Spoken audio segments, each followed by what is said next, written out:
Hello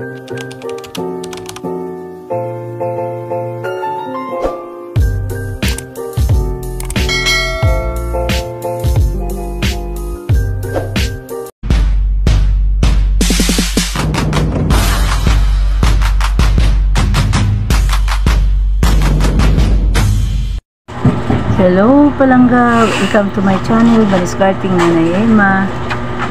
Update ko kayo sa presyong junk shop ngayon. Medyo okay na ang presyo.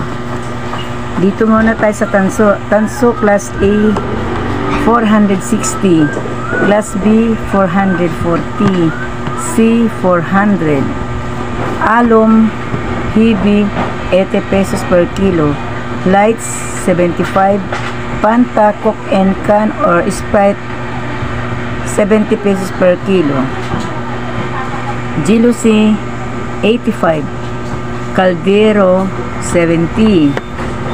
Sa bakal naman mga palangga 17 per kilo. Kapag kabilya kinukuha ko ng 18 pesos per kilo. Yero 12 pesos per kilo. Lata 13 isang kilo. Sibak 12 pesos per kilo. Piti marumi 14 per kilo. Malutong 7 pesos.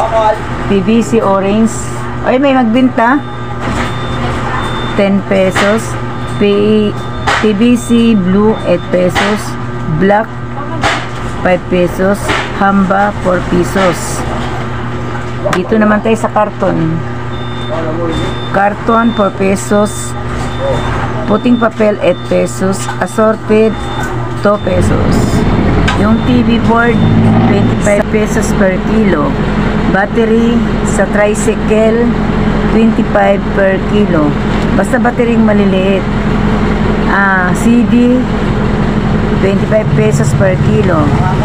Sako, bumibili din ako niyan 3 pesos per kilo. A few moments later.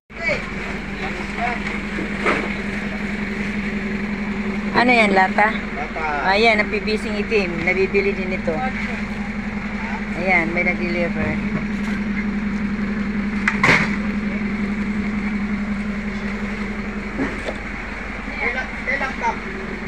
Sige, laptop. Tingnan ko nga, anong klaseng laptop? Ha? Laptop at CD. Laptop at saka CD. Ibuhos mo nga anak. CD yan. 你微微一笑，蝴蝶为你倾倒，灵眸几秒，不知道该干嘛。浮生因人风月，桃花映月下。你微微一笑，蝴蝶为你倾倒。